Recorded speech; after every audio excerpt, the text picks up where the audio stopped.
बड़ी खबर गुरुग्राम से। यूट्यूबर एल्विश यादव के घर पर फायरिंग के मामले में बड़ा खुलासा हुआ है। विदेश में बैठे गैंगस्टर हिमांशु भाऊ और नीरज फरीदपुरिया ने इस पूरी घटना की जिम्मेदारी ली है, इस फायरिंग की जिम्मेदारी ली है।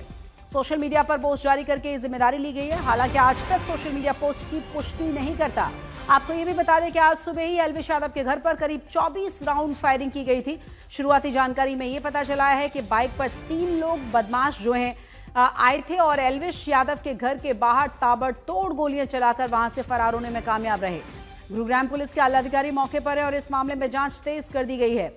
सोशल मीडिया पर जिम्मेदारी ली गई है इस गैंग की तरफ से। और आपको ये भी बता दें कि कहा यह गया है कि ये जो कार्रवाई की गई है, विदेश में बैठे गैंगस्टर हिमांशु भाऊ और नीरज फरीदपुरिया ने इस फायरिंग की जिम्मेदारी ली है, इस घटना को अंजाम दिलवाया है।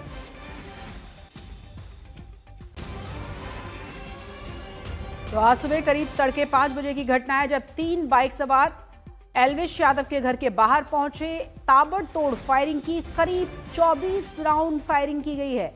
सीसीटीवी फुटेज के आधार पर पुलिस ने जांच शुरू कर दी है। परिवार बुरी तरह से डर गया था। एल्विश घर पर नहीं थे। कहा यह गया उनके पिता की तरफ से कि बुरी तरह से परिवार खौफ में था, क्योंकि लगातार गोलियों की आवाज के साथ उनकी नींद खुली। ज्यादा जानकारी के साथ हमारे संवाददाता अरविंद ओझा जुड़ गए। अरविंद, क्या और जानकारी मिल रही है और साथ ही साथ हिमांशु भाऊ और नीरज फरीदपुरिया के बारे में क्या अपडेट्स हैं? क्यों कार्रवाई की गई, क्या कुछ साफ हो पाया है? देखिए, दोनों ही जो गैंगस्टर हैं वो विदेश में बैठे हुए हैं। भारत से फरार होकर भारत में हरियाणा, पंजाब, दिल्ली में इन लोगों के ऊपर कई मामले दर्ज हैं। और बाकायदा जो एल्विश यादव के घर पर ताबड़तोड़ 20 से 25 राउंड फायरिंग हुई है, उसकी जिम्मेदारी ये हिमांशु भाऊ और नीरज फरीदपुरिया, ये दोनों गैंगस्टर ने ली है। और सोशल मीडिया पर दावा तो ये किया गया है कि जिस तरह से एल्विश यादव सट्टेबाजी का प्रमोशन करता है, कई लोगों की जिंदगी इसने बर्बाद कर दी है। इस वजह से जो फायरिंग है दोनों ने करवाई है और साथ ही साथ धमकी दी है सट्टेबाजों को। लेकिन साथ में जो टैगलाइन है भाऊ गैंग सिंस 2020, ये टैगलाइन भी जोड़ा है। आपको बताऊं कि दिल्ली में बीते दिनों खास तौर से पश्चिमी दिल्ली इलाके में कई राउंड फायरिंग हुई थी बीते 2 सालों के अंदर, और एक्सटॉर्शन की कॉल की गई थी। उसमें भी जो पर्चा फेंका गया था शूटरों के जरिए, उसमें भी सिंस 2020 लिखा गया था, भाऊ गैंग सिंस 2020। तो ये समझ में आ रहा है कि ये 2 विदेशी गैंगस्टर हैं जिन्होंने एल्विश यादव के घर पर फायरिंग की।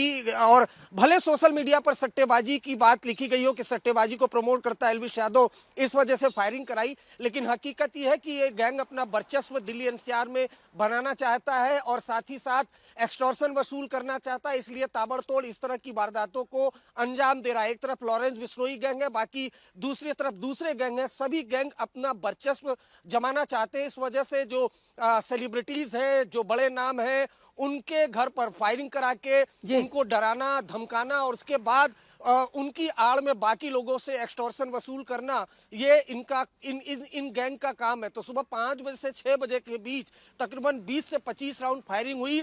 हालांकि गनीमत ये रही कि गोली किसी को नहीं लगी। एल्विश यादव 2nd फ्लोर पर रहता है, 1st फ्लोर और 3rd फ्लोर पर फायरिंग हुई है। गोलियों के निशान पूरे घर पर आपको दिखाई देंगे। शशि खुद आज तक की टीम घर पर गई थी, जहां पर दिखाई दिया कि 20 से 25 राउंड फायरिंग हुई है। सीसीटीवी के आधार पर जो 3 शूटर हैं जो गोलियां चलाकर भागे हैं, उनकी तलाश की जा रही है। बहुत बहुत शुक्रिया इस तमाम जानकारी के लिए आपका अरविंद। और अपने दर्शकों को आप सुना दें कि इस पूरे मामले में पुलिस की तरफ से क्या कहा गया है।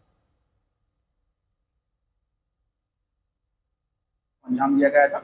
इस मुद्दे पर मेरे साथ बातचीत करने के लिए सेक्टर 56 पुलिस स्टेशन के थाना प्रभारी विनोद कुमार जी हैं। इनसे जानने की कोशिश करेंगे। सर, क्या कुछ ये मामला है और कितने बजे की घटना है सर?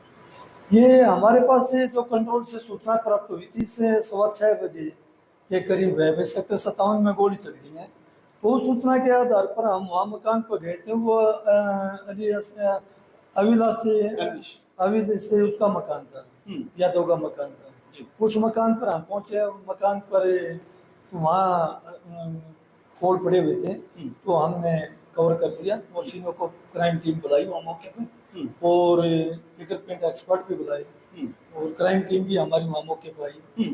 तो सभी ने सर्च करे और सीसीटीवी कैमरे की फुटेज भी देखी। अच्छा सर, घटना के वक्त क्या एल्विश यादव घर पे मौजूद था? एल्विश यादव घर पर मौजूद नहीं था। कहाँ पे गया? वो कहीं बाहर गए हुए थे। वो घर पर मौजूद थे। उसके माता पिता घर पर मौजूद थे। किसी को फायरिंग के दौरान चोटिल हुआ, कुछ किसी को गोली लगी सर? नहीं, फायरिंग के दौरान किसी को कोई चोट नहीं लगी। कितनी राउंड फायरिंग हुई थी सर? राउंड करीब 10-12 राउंड फायरिंग हुई। कौन लोग थे सर जो लोग आए थे, और किस पर आए थे सर? एक मोटरसाइकिल पर आए हैं, 3 लड़के थे। उनकी उम्र होंगी करीब लगभग 20-22 साल के बीच में, और मोटरसाइकिल पर थे। और एक मोटरसाइकिल चला रहा था और 2 जने मोटरसाइकिल पे बैठे थे। जो मोटरसाइकिल पे जो पीछे बैठे थे उन्होंने उतर के उन्होंने ये मकान के ऊपर फायरिंग की है। क्या आरोपियों की पहचान हो पाई सर? अभी हेलमेट पहन रखा था लेकिन उनका चेहरा दिखाई नहीं दिया, और अभी पहचान में नहीं आई। उसके पिता ने शिकायत दी है, क्या कुछ शिकायत में दर्ज कराया सर गुड़गांव पुलिस के लिए? उसके पिताजी ने शिकायत लिखित में दी है कि हमारी किसी से कोई रंजिश नहीं है, और ना ही कोई हमारे को कभी धमकी का कोई थ्रेट का कोई यानी कि फोन